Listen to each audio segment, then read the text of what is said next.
Eu quero partilhar com vocês o texto de Joel, capítulo 2. Abra sua Bíblia comigo e vamos ler dos versos 12 até o verso 29. Joel, capítulo 2, versos 12 a 29.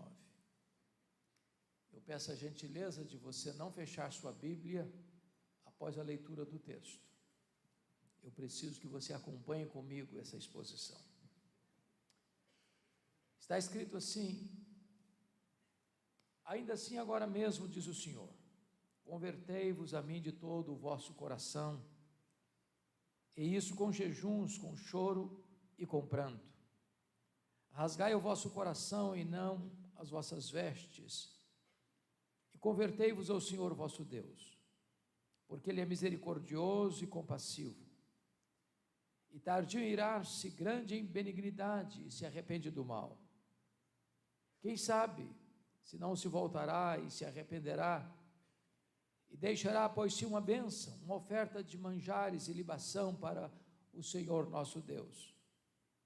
Tocai a trombeta em Sião, promulgai um santo jejum, proclamai uma assembleia solene, congregai o povo, santificai a congregação, ajuntai os anciãos, reuni os filhinhos e os que mamam, saia um noivo da sua recâmara e a noiva do seu aposento. Chorem os sacerdotes ministros do Senhor entre o pórtico e o altar, e orem. Poupa o teu povo, ó Senhor, não entregues a tua herança ao opróbrio, para que as nações façam escárnio dele, porque hão de dizer entre os povos: onde está o seu Deus?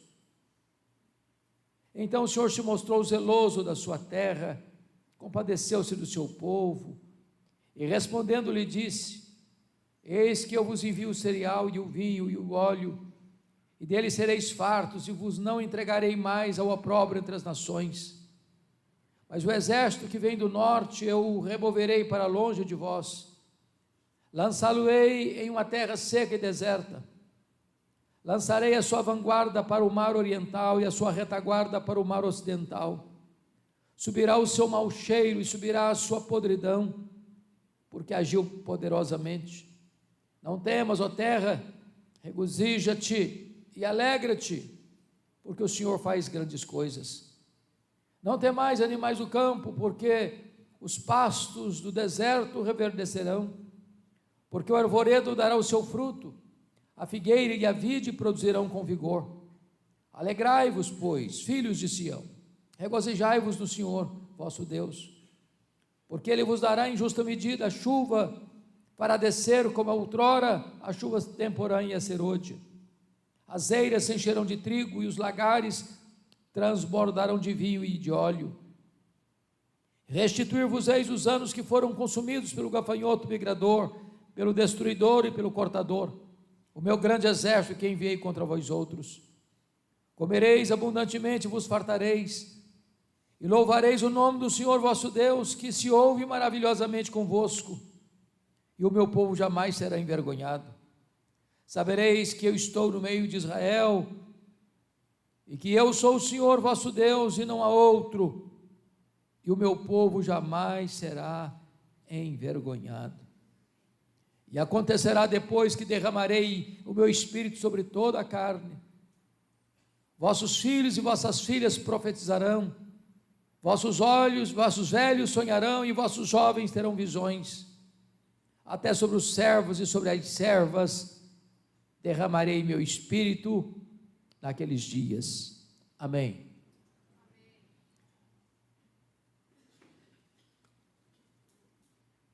Irmãos, a crise não é um impedimento à obra de Deus. A crise é o ventre onde é gestado o avivamento.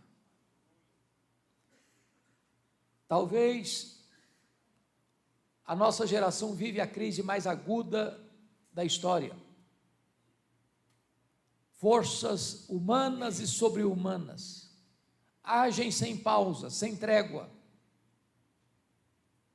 consciente ou inconscientemente, para destruir os fundamentos da nossa sociedade, para dinamitar os alicerces da família, para arruinar os valores que devem ser mourões de sustentação da sociedade. É sabido de todos que vivemos hoje uma onda de cristofobia mundo afora. Enquanto estamos reunidos nesta noite, num ambiente tão agradável e aconchegante, há irmãos nossos sendo presos, torturados, martirizados, apenas por possuir uma Bíblia ou por professar o nome de Jesus.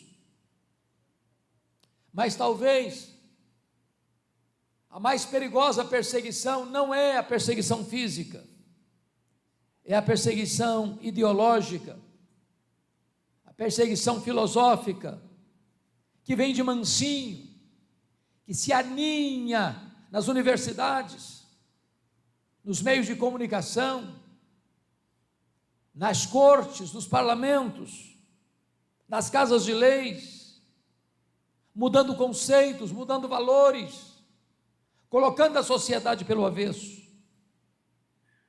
Estou absolutamente seguro de que uma igreja fraca não pode resistir a essa onda.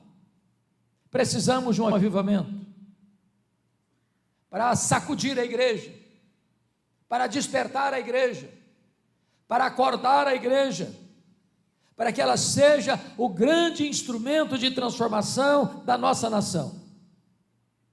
Os grandes avivamentos, portanto, nasceram nesse tempo de crise. E o profeta Joel vai revelar para nós uma das crises mais medonhas registradas na Bíblia. E eu quero que você, com a Bíblia aberta, acompanhe comigo essa crise apontada pelo profeta Joel, que vai desembocar num clamor por avivamento. Primeiramente, confira aí o capítulo 1, versículo 4. Ele diz: o que deixou o gafanhoto cortador, comeu o gafanhoto migrador. O que deixou o migrador, comeu o gafanhoto devorador. O que deixou o devorador, comeu o gafanhoto destruidor. Estou falando de Judá. Estou falando do Reino do Sul. Estou falando de uma nação que depende exclusivamente da agricultura e da pecuária para sobreviver. Estou falando de uma invasão de um inimigo que não pode ser detido, um ataque de gafanhotos, que passa por um jardim ou um pomar e deixa para trás um deserto. Este inseto que come e defeca ao mesmo tempo, por onde passa tudo devasta, deixando a agricultura em colapso, o abastecimento em deficiência radical, uma crise medonha. Mas se não bastasse, confira comigo o versículo 10 do capítulo 1. O campo está assolado e a terra de luto, porque o cereal está destruído, a vide se secou e as olivas se murcharam. Ele está falando aqui de uma seca severa. A chuva não desce, a colheita não vem, a mesa está vazia, a despensa não tem comida, a nação vive uma crise de abastecimento. Mas notem comigo o versículo 12, versículo 17, olha o 17 comigo. A semente mirrou debaixo dos seus torrões, os celeiros foram assolados, os armazéns derribados, porque se perdeu o cereal. O que está acontecendo aqui? As pessoas, apesar da seca, tinham uma pequena porção de sementes em casa, talvez para uma refeição, e elas apostam na esperança de que, lançando a semente no ventre da terra, essa terra haverá de brotar, essa semente haverá de brotar, de crescer, de florescer e frutificar. Mas até essa semente remanescente também morre no ventre da terra sem florescer. Veja o verso 18. Como geme o gado, as manadas de bois estão sobremodo inquietas, porque não tem pasto. Também os rebanhos de ovelhas estão perecendo. Se a agricultura entrou em colapso, a pecuária também. Não tem carne, não tem leite, não tem manteiga, não tem provisão. A fome assolando a nação. Mas se não bastasse essa crise descrita no capítulo 1, quando você vai para o capítulo 2, versos de 1 a 11, Joel descreve um ataque militar, um cerco de um poderoso exército irresistível. E talvez nós pudéssemos lembrar do que aconteceu na época do rei Ezequias, porque foi no seu tempo que as 10 tribos do norte caíram nas mãos da Síria. A Síria era o mais poderoso império da época. O império assírio era cruel. Quando ele entrava numa cidade, ele matava os homens e empilhavam as cabeças na porta da cidade. Era irresistível. Depois de derrubar o reino do norte, esse exército da Síria cerca Jerusalém. Afrontosamente diz para o rei Ezequias: renda-se, porque Deus nenhum poderá livrar você da minha mão. E a nação está agora encurralada pelo inimigo externamente, e esta nação está debaixo da mais terrível e amarga crise econômica, crise política, crise social, crise moral, crise espiritual. E é nessa conjuntura é que o profeta Joel propõe uma volta para Deus. Porque aqui está um ponto importante. O mesmo sol que amolece a cera endurece o barro. Algumas pessoas, citando um adágio popular, diz: quem não vem por amor, vem pela dor. Isso não é uma verdade teológica defensável. A dor não é capaz de atrair ninguém para Deus. A dor pode tornar essa pessoa mais rebelde, mais endurecida. A dor pode provocar o que provocou na mulher de Ló. Diante do sofrimento, ela diz: amaldiçoa a Deus e morre. A dor pode produzir o que está lá em Apocalipse 16: as pessoas, ao sofrerem, mordem na língua e blasfemam ainda mais contra Deus. Mas se você é povo de Deus, se você é da família de Deus, se você pertence ao rebanho de Cristo, então na crise nós precisamos nos voltar para o Senhor, porque Ele é a nossa esperança e dele vem o nosso socorro. Qual é a proposta de Joel? A proposta dele é de uma volta para Deus. Mas como deve ser essa volta? Versículo 12, capítulo 2, versículo 12, ele diz: convertei-vos a mim de todo o vosso coração. Eu chamo a sua atenção que essa volta é uma volta para um relacionamento pessoal. Não é uma volta para uma relação institucional. A questão não é ser presbiteriano, batista, assembleiano, ou da comunidade A, B, C ou D. Não é uma volta apenas para uma relação denominacional. É uma relação pessoal com Deus. É um despertamento do coração para andar com Deus. Não é uma questão de religião. É uma questão de quebrantamento. Mas vejam vocês que, em segundo lugar, que essa volta, ela precisa ser com profundidade, porque está escrito: convertei-vos a mim de todo o vosso coração. Às vezes a nossa volta é rasa demais, epidérmica demais, perfunctória demais, superficial demais.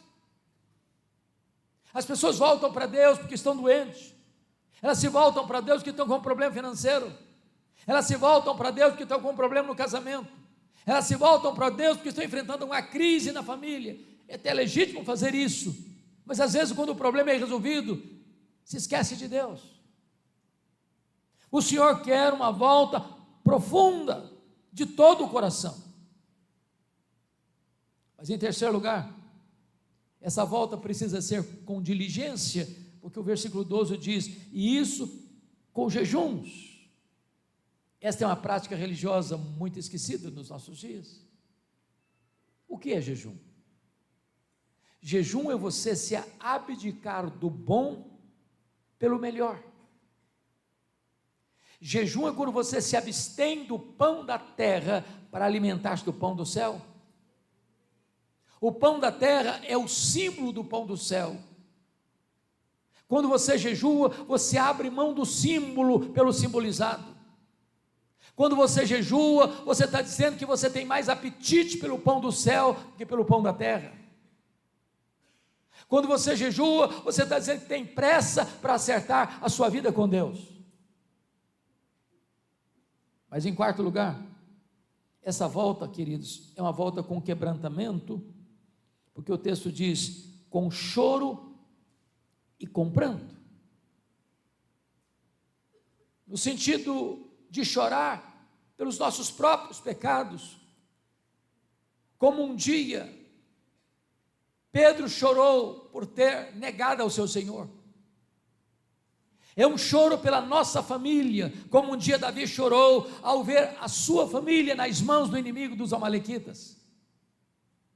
É um choro pela sua comunidade, como um dia Neemias chorou diante de Jerusalém, e Jesus chorou diante de Jerusalém também, dizendo: Jerusalém, Jerusalém, quantas vezes quis eu ajuntar você como uma galinha junto aos seus filhotes, mas tu não quiseste.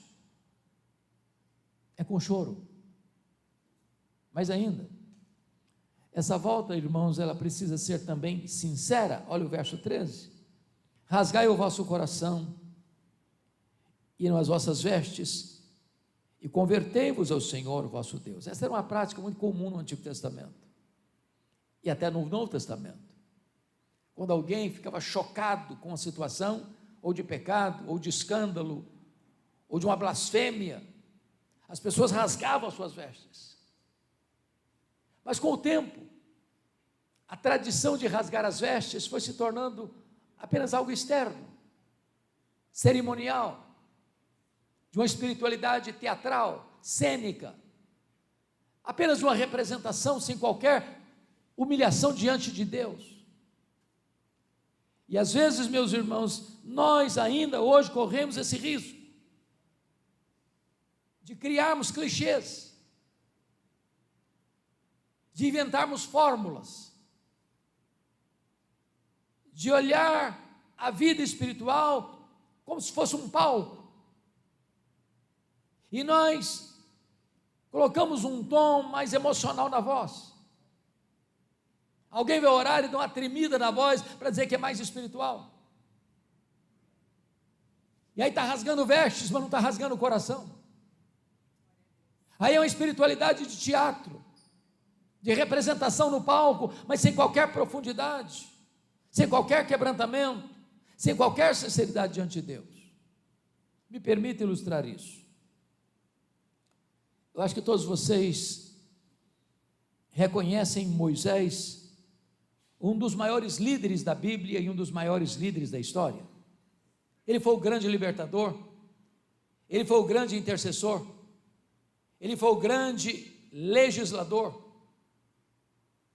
ele foi o homem que arrancou a nação debaixo de um amargo cativeiro e conduziu esse povo pelo deserto 40 anos. Ele enfrenta o maior poder do mundo com o cajado nas mãos, audacioso, que vence o orgulho de Faraó e desbanca as divindades do Egito. Mas diz o apóstolo Paulo que houve um dia em que Moisés não foi ousado, que ele foi covarde. Que dia foi esse? Foi quando ele desceu do Monte Sinai, o rosto dele brilhava, a Shekinah de Deus estava estampada na sua face, as pessoas não podiam se aproximar dele, tamanho brilho do seu rosto. Então diz a Bíblia que Moisés botou um véu no rosto, para que as pessoas pudessem se aproximar dele. Mas chegou um momento em que Moisés começa a perceber que aquela glória, que aquele brilho, que aquela luz estava desvanecendo, estava apagando, mas ele não queria que as pessoas soubessem disso, manteve o véu. quando não precisava mais do véu. E isso é símbolo de quê?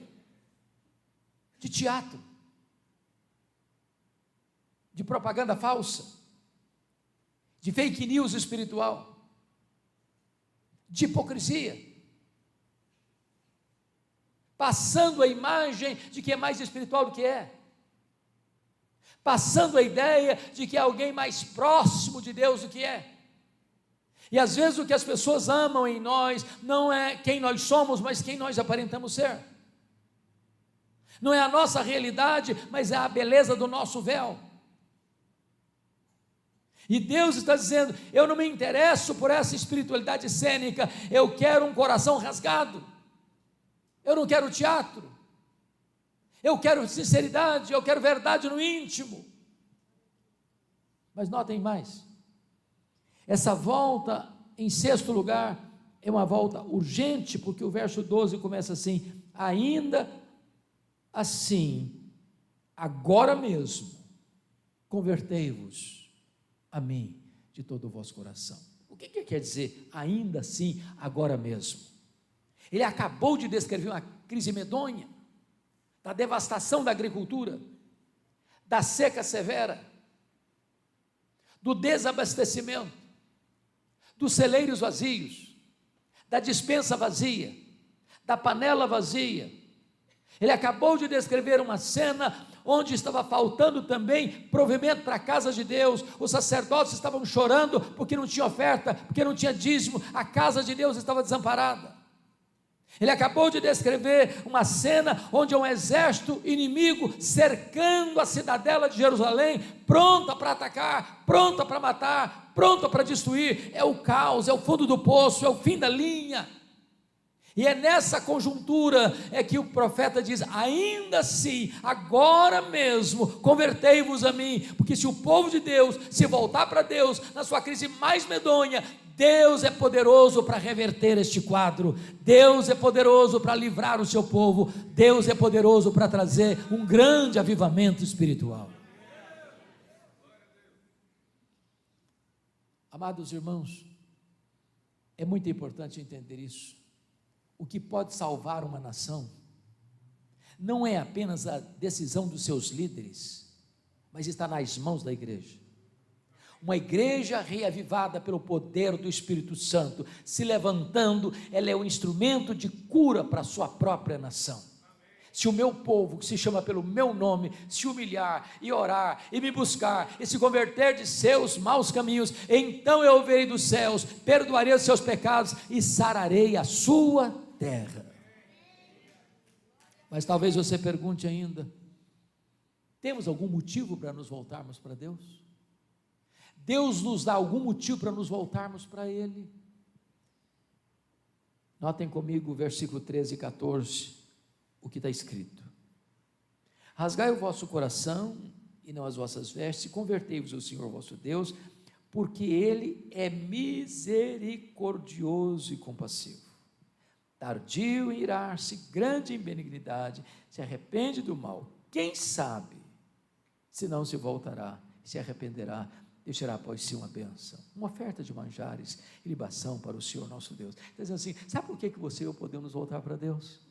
É porque Ele é misericordioso, Ele está pronto a perdoar, Ele está pronto a lançar os nossos pecados para trás das suas costas, Ele está pronto a desfazer as nossas transgressões como a névoa, Ele está pronto a colocar os nossos pecados nas profundezas do mar, Ele está pronto a apagar as nossas transgressões, como você olha a névoa e daqui a pouco ela não existe mais. Ele está pronto a nos restaurar, Ele está pronto a nos perdoar, porque Ele é misericordioso. Não importa quão longe você foi, não importa quão profundamente você caiu, não importa quanto tempo você está enlameado ou no cipoal do pecado, não importa quão grave é a sua crise, hoje, nesta noite, Deus misericordioso chama você para um reencontro com Ele, para um tempo de restauração, para um tempo de avivamento.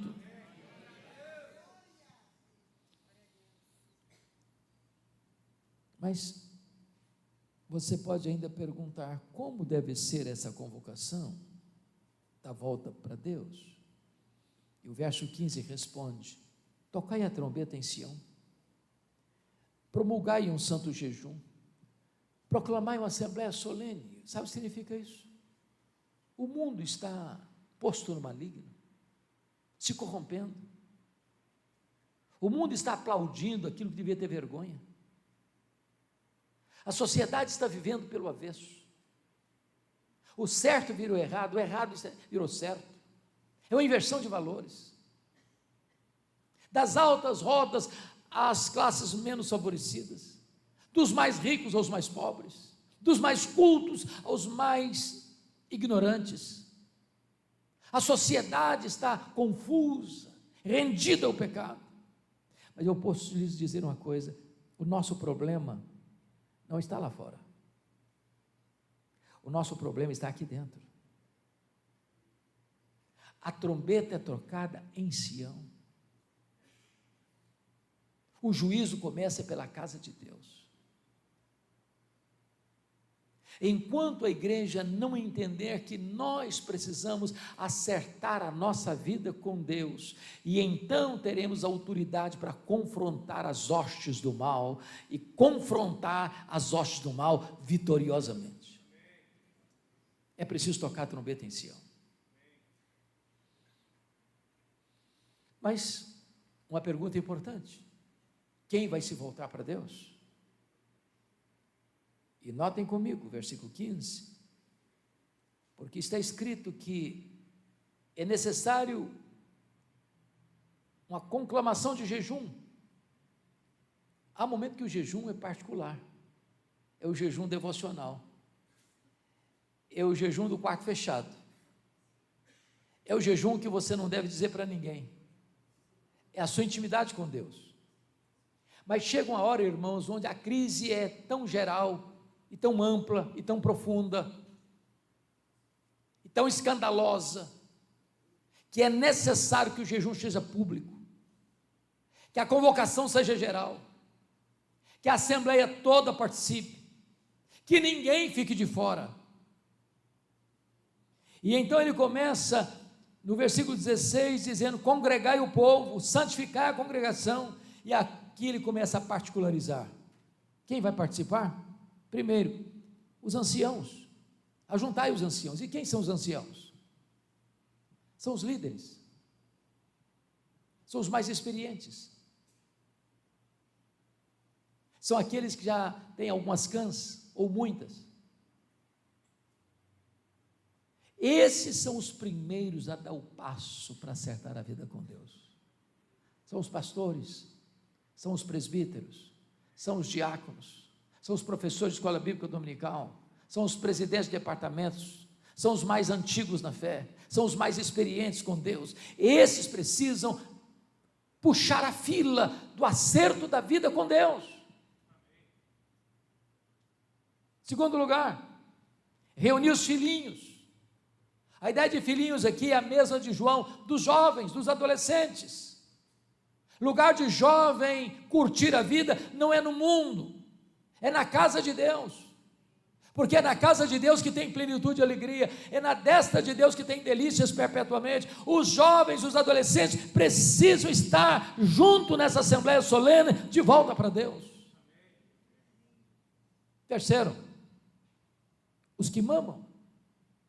Até a criança de colo não pode estar ausente. Os pais precisam trazer os seus bebês para a casa de Deus. Nós estamos vivendo uma geração muito melindrosa, muito sensível, muito quebradiça, parece porcelana. Alguns pais dizem: não, eu não posso levar meu bebê para a igreja, não, precisa passar um ano, porque é muito sensível, é muito vulnerável, é muito perigoso. Ora, a maioria de nós aqui, mais antigo na fé, eu acho que os pais levaram no primeiro mês, e nós sobrevivemos, e nós estamos aqui.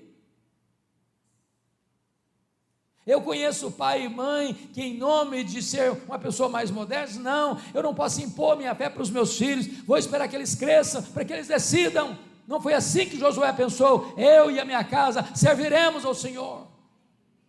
Lidere a sua casa a buscar ao Senhor, Traga os seus bebês, traga os seus adolescentes, traga os seus juniores, traga os seus jovens para a casa de Deus, para essa assembleia solene.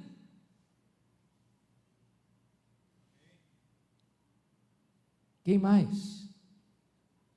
Está escrito aí, observe comigo, versículo 16: sai o noivo da sua recâmara e a noiva do seu aposento. Eu acho isso aqui impressionante, porque vocês que conhecem o Antigo Testamento se lembram lá, que quando um rapaz e uma moça se casavam em Israel, eles eram liberados do serviço militar durante um ano. Era um ano de lua de mel. Parece que as nossas leis trabalhistas hoje dão 5 dias, lá dava um ano. Mas o texto está mostrando que a volta para Deus é tão urgente que é preciso interromper a lua de mel. É preciso dar uma pausa na noite de núpcias, para buscar o Senhor, para acertar a vida com Deus. Mas ele encerra essa listagem de quem vai acertar a vida com Deus no verso 17, de uma maneira impressionante. Está escrito: chore os sacerdotes ministros do Senhor. E agora ele começa a tratar dos líderes que ensinam a palavra de Deus, que intercedem pelo povo. Esses precisam chorar. E chorar por quê? Por 2 motivos. Primeiro, chorar para que a igreja não seja um motivo de escândalo na sociedade. Às vezes a igreja é mais conhecida na mídia hoje pelos seus escândalos do que pela sua piedade. Chorar por quê? E em segundo lugar, pelo zelo, pelo nome de Deus. Olha como é que termina o versículo 17: porque hão de dizer entre os povos, onde está o seu Deus? Quando a igreja está fraca, quando a igreja está se conformando com esse século, é o nome de Deus que é blasfemado. Precisamos ter zelo pelo nome de Deus. Então, queridos, diante dessa convocação solene, diante desse acerto de vida com Deus, a partir dos líderes até os bebês de colo, a resposta de Deus é maravilhosa. Eu queria que você olhasse comigo o verso 18, porque tem uma palavra aí que é a chave hermenêutica do texto. Está escrito assim: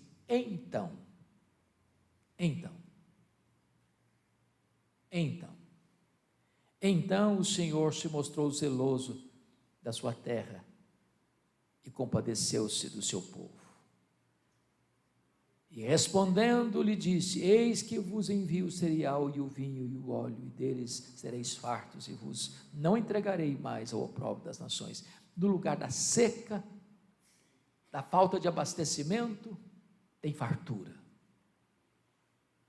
porque toda boa dádiva vem do céu. Segundo, versículo 20: mas o exército que vem do norte, eu removerei para longe de vós, o cerco do inimigo acaba, e em vez de ameaça, tem cheiro de podridão, porque escalou Deus um anjo e matou 185 mil soldados assírios nas portas de Jerusalém. Quem dá vitória ao seu povo é Deus, quem defende o seu povo é Deus. Terceiro, versículo 23: alegrai-vos, pois, filhos de Sião, regozijai-vos no Senhor vosso Deus, porque Ele vos dará em justa medida a chuva, fará descer como outrora a chuva temporã e a serôdia. Em vez de seca, tem chuva. Chuva de que maneira? Em justa medida, nem mais, nem menos, nem inundação, nem seca, no plantio, para que o fruto vingue, para que o fruto amadureça, para que o fruto seja colhido. Quem controla as estações do ano é Deus. Quarto, versículo 25: Restituir-vos-eis os anos que foram consumidos pelo gafanhoto migrador, pelo destruidor e pelo cortador, o meu grande exército que enviei contra vós outros. Agora é restituição. Agora preste atenção, os gafanhotos não foram enviados pelo diabo, os gafanhotos não vieram de moto próprio, os gafanhotos foram instrumentos da disciplina de Deus ao seu povo. O que é que reverte isso? O arrependimento. O que muda esse cenário? O arrependimento. A restituição é fruto do arrependimento. Mas eu concluo nesse aspecto aqui. Para mim o ponto mais importante, em quinto lugar, está no verso 27. Sabereis que eu estou no meio de Israel, e que eu sou o Senhor vosso Deus, e não há outro, e o meu povo jamais será envergonhado. Agora é a restituição da presença de Deus. Meus irmãos, não tem nada mais perigoso para uma pessoa, para uma família, para uma igreja, para uma denominação, para uma cidade, para uma nação, do que Deus se ausentar dela. Este é o maior juízo. A ausência de Deus é pior do que a seca. A ausência de Deus é pior do que a falta de abastecimento. A ausência de Deus é pior do que um exército adversário. A ausência de Deus é o pior de todos os males que podem nos acontecer. A ausência de Deus é a grande ameaça para um povo. O maior problema de uma igreja não é a presença do diabo, é a ausência de Deus. E quando Deus se afasta, quando Deus se ausenta, a Bíblia diz: os nossos pecados fazem separação entre nós e o nosso Deus. Se o nosso pecado afasta Deus, o arrependimento traz de volta a presença de Deus. Se antes tinha Icabode, foi-se a glória do Senhor, agora a Shekinah de Deus volta a descer sobre a nossa vida, sobre a nossa casa, sobre a nossa tenda, sobre a nossa igreja. Nós precisamos da presença de Deus. Foi o que Moisés disse para o Senhor, quando Deus se irou contra o povo, dizendo: eu não vou mais, Moisés, com esse povo, eu vou cumprir minha palavra, eu vou introduzir vocês na terra prometida, um anjo vai acompanhar vocês, eu vou dar para vocês a terra que eu prometi, mas eu não vou mais junto com vocês. E Moisés respondeu: Senhor, se tu não fores conosco, não nos faça subir deste lugar. A terra prometida é maravilhosa, um anjo é tão importante para nós, mas é a tua presença que mais precisamos. Então, Senhor, nós não podemos abrir mão, é da tua presença. Você pode ter dinheiro, você pode ter sucesso profissional, você pode ter saúde, você pode ter amigos, você pode ter família, você pode ter igreja, mas se Deus não estiver presente, nada disso vai fazer razão e significado para nós. Se o Senhor não estiver conosco, nós não poderemos nada, mas se Deus estiver conosco, então somos mais do que vencedores. Se Deus é por nós, quem será contra nós? Mas agora notem o versículo 28, porque tudo isso aqui, meus irmãos, é uma espécie de preparação para esta promessa. Olha o verso 28, e acontecerá depois que derramarei o meu espírito sobre toda a carne, vossos filhos e vossas filhas profetizarão, vossos velhos sonharão, vossos jovens terão visões, e até sobre os servos e sobre as servas derramarei o meu espírito naqueles dias. Preste atenção nesse ponto, e acontecerá depois, não antes, e acontecerá depois. Depois de quê? Do arrependimento, do acerto de vida com Deus. Esperar avivamento sem arrependimento, irmãos, é botar o carro na frente dos bois. Leia a história bíblica, leia a história dos avivamentos. Nunca houve um avivamento sem que primeiro se tratasse do problema do pecado, do arrependimento. E aqui eu chamo a sua atenção que nesse derramamento do Espírito não tem a questão do gênero. É sobre os filhos e sobre as filhas. É o gênero masculino e o feminino, é o homem e a mulher, é o filho e a filha. Não tem um gênero mais privilegiado, não tem um gênero menos privilegiado. Todos são cheios do Espírito Santo do mesmo jeito. Segundo, não tem aqui idade sagrada. Os velhos e os jovens são cheios do Espírito Santo do mesmo jeito. Irmãos amados, as crianças podem ser cheias do Espírito Santo. Os adolescentes podem ser cheios do Espírito Santo. Os jovens podem ser cheios do Espírito Santo. Os de cabecinha branca podem ser cheios do Espírito Santo. Esta bênção está disponível para todos, sem exceção, sem exceção. Não tem idade sagrada. Terceiro, não tem aqui, irmãos, questão de classe social. O verso 29 diz: até sobre os servos e as servas eu derramarei do meu espírito. O empresário mais rico de Sorocaba, a mulher que trabalha limpando o chão da fábrica, podem ser cheios do Espírito Santo do mesmo jeito, do mesmo jeito. Louvado seja o Senhor. Agora notem: vossos filhos e vossas filhas profetizarão. E profetizarão aqui significa que eles se levantarão para proclamar a palavra de Deus. Nós estamos clamando e orando para que Deus levante os nossos filhos, para que Deus levante os nossos netos, para que Deus levante os nossos adolescentes, para que Deus levante os nossos jovens, para ser uma geração cheia do Espírito Santo, para se levantar no poder do Espírito Santo, para pregar com poder a sua palavra. Segundo, irmãos, notem comigo, vossos velhos sonharão. O que significa isso? Não é que comeram muito à noite, sonharam bastante à noite, não é isso? Vocês bem sabem que os velhos, e eu posso falar isso porque eu estou com a cabeça branca, têm a tendência de viver a vida olhando pelas lentes do retrovisor, apenas relembrando as aventuras do passado, as glórias do passado. Mas um velho cheio do Espírito Santo, ele sonha, ele olha para frente, ele tem planos, ele tem projetos. Ele é um Caleb da vida, que quer conquistar uma montanha aos 85 anos. Eu quero dizer para vocês, irmãos, não tem aposentadoria no reino de Deus. Enquanto você tiver um fiapo de vida e fôlego nos seus pulmões, você está convocado a fazer a obra de Deus. Você está convocado a sonhar grandes sonhos para Deus.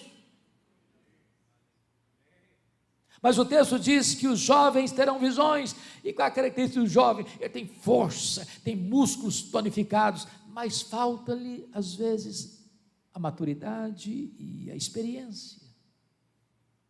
Mas um jovem cheio do Espírito Santo, ele tem visão, ele tem compreensão, ele tem discernimento, ele vê as coisas que os outros não estão vendo, ele olha para as oportunidades de Deus que os outros não estão percebendo, ele vê as portas que Deus está abrindo que outros não estão contemplando. E é assim que nós esperamos que os nossos jovens tenham grandes visões do reino de Deus, para fazer uma grande obra de Deus nesta geração. 700 anos depois, escritas essas palavras, 120 discípulos estavam no cenáculo em Jerusalém, todos perseverando, unânimes em oração, em cumprimento à palavra de Jesus: permanecei na cidade, até que do alto sejais revestidos de poder. E então diz a Escritura, que durante 10 dias eles oraram, unânimes, coesos, com um só propósito, aguardando a promessa do Pai. Era domingo, 9 horas da manhã, quando o Espírito Santo foi derramado sobre eles. Os céus se fenderam, um vento impetuoso entrou naquela casa, línguas como de fogo pousou uma sobre cada um deles. Todos ficaram cheios do Espírito Santo e começaram a falar em outras línguas as grandezas de Deus, e as pessoas foram se juntando e se juntando e se juntando, uma grande multidão, perguntando o que quer isso dizer. Outros com preconceito disseram: são galileus. Outros com zombaria disseram: estão bêbados. Mas Pedro, cheio do Espírito Santo, se levantou e disse: não, é 9 horas da manhã, essas pessoas não estão embriagadas, o que está acontecendo aqui é o que disse o profeta Joel, que nos últimos dias Deus derramaria do seu Espírito sobre toda a carne. Esta promessa está se cumprindo, o que Deus prometeu está acontecendo, e esta promessa não é apenas para vós, é para os vossos filhos, é para aqueles que estão longe, é para quantos o Senhor nosso Deus chamar. Esta promessa é para a igreja presbiteriana Filadélfia de Sorocaba, esta promessa é para as igrejas evangélicas aqui representadas, esta promessa é para o Brasil, esta promessa é para você, esta promessa é para mim, esta promessa é para hoje. Deus tem para nós um poderoso avivamento espiritual. A pergunta é: eu quero? Sinto necessidade?